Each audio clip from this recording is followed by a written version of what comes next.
Há muito, muito tempo, em terras distantes, havia um castelo no centro de um labirinto, em forma de clave de sol, onde habitava o espírito do rei, o Furioso, nome atribuído na sequência da sua fúria constante para com os seus súditos. A ideia da presença do espírito do rei no castelo provocou o medo de todos os habitantes da aldeia, conduzindo à lenda da existência de um castelo assombrado. Zacarias, Antonieta e Afonso tinham de elaborar um trabalho acerca dos diferentes tipos de plantas existentes nos arredores do castelo. Zacarias era um rapaz alto, cabelo louro, com óculos de fundo de garrafa. Tinha aproximadamente 12 anos. Era o rapaz mais inteligente do grupo e era apaixonado por plantas. Antonieta era uma menina baixa, elegante, com cabelo longo e castanho. Era uma menina bastante bonita e madura para a idade e gostava de desporto e aventura. O Afonso era o rapaz mais novo do grupo. Tinha uma grande paixão, a ciência. Era um menino de pele escura que fazia sobressair os seus dentes brancos e com o cabelo encarapinhado. Apesar de saberem que a entrada era interdita, o grupo de meninos resolveu aventurar-se, entrando no misterioso labirinto e averiguar o que ele escondia. Quem sabe não haveria lá espécies maravilhosas e desconhecidas.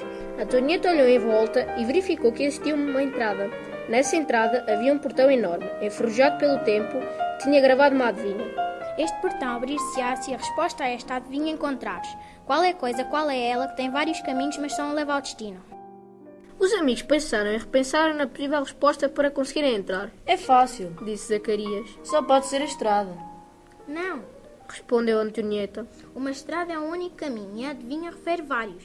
O que tem vários caminhos e só uma saída é o labirinto. Assim que terminou de pronunciar a palavra, surgiu uma pequena clave de sol que lhes disse. Muito bem. Os três amigos assustados deram um passo para trás. Não é possível. Gaguejou Zacarias, muito assustado. Dá-me um estalo para ver se acordo.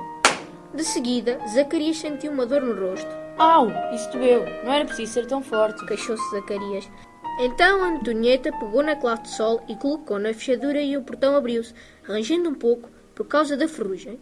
O interior estava tão iluminado que encandeava. Resolveram entrar e o portão fechou-se de imediato atrás deles. Assim como se fechou o portão, apagaram-se algumas luzes, ficando o ambiente a meia luz. Continuaram o caminho, semelhante a um corredor, que mais à frente bifurcava. Ficaram indecisos acerca do caminho a seguir. Primeiro espreitaram o caminho da esquerda e verificaram que tinha pouca vegetação. Depois espreitaram o da direita e, como vislumbraram uns arbustos no interior, ao longe, decidiram continuar, pois precisavam de encontrar plantas para o seu trabalho. Prosseguiram o caminho, encontrando 4 saídas diferentes. Um dos caminhos, o da direita, era escuro e frio, como o inverno, e não se conseguia ver o interior. O da esquerda era muito colorido e ouvia-se pássaros a cantar, como na primavera. Um dos caminhos do meio deixava ver as pedras do chão. Tinha muita luz e não se via vegetação, parecendo o verão. O outro era um pouco frio e tinha folhas amareladas, acastanhadas e alaranjadas espalhadas pelo chão como no outono. Como não se entendiam em relação ao caminho a seguir, resolveram escolher cada um deles um dos caminhos.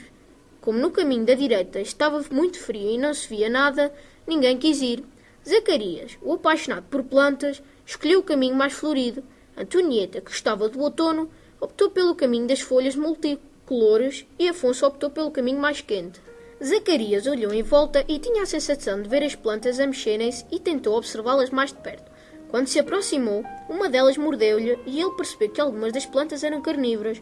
Desatou a correr até uma câmara escura. Antonieta caminhou cautelosamente, mas tropeçou numa pedra, caindo em cima de um ninho de serpentes. Levantou-se assustada e conseguiu subir por um conjunto de pedras em forma de escada e prosseguiu a correr, terminando numa câmara escura. Afonso caminhava e tropeçava com frequência nas pedras do caminho e transpirava imenso por causa do calor. À medida que avançava, as pedras desapareciam e o chão ficou arenoso. Ao caminhar, ia enterrando os pés na areia e à superfície vinham os escorpiões. Dava saltos a correr para tentar escapar-lhes e corria sem olhar para trás, chegando até uma câmara escura.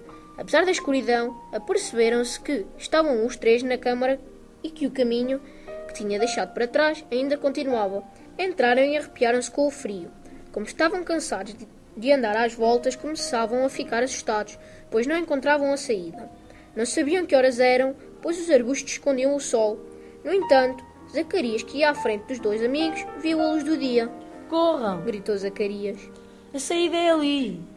Encontramos uma saída. Quando saíram do labirinto, olharam em seu redor e ficaram estupefactos. Castelo assombrado? Interrogou-se Antonieta. Isto é um paraíso. constatou Afonso. Os três amigos tinham à sua frente um castelo enorme, em bom estado, e um jardim envolvente maravilhoso. Tinha árvores magníficas, acácias, árvores de sangue-dragão, sequoias, cerejeiras, amendoeiras, palmeiras, tílias, mangueiras, macieiras, laranjeiras e flores que nunca tinham visto, que só conheciam dos livros, as petúnias, os lilazes, as rosas do deserto, os lírios orientais e outras muito perfumadas cujos nomes desconheciam. Começaram a colher pequenos exemplares para o seu trabalho. Rodearam o castelo e encontraram uma cascata de água límpida e transparente onde se banhavam duas meninas da idade deles, a bondade e a serenidade. Aquela água vinha de uma nascente próxima do castelo. Vocês sabiam da existência deste paraíso? Perguntou Antonieta às duas meninas. Nós moramos neste castelo. Responderam. Somos netas do rei. Conhecido como Furioso.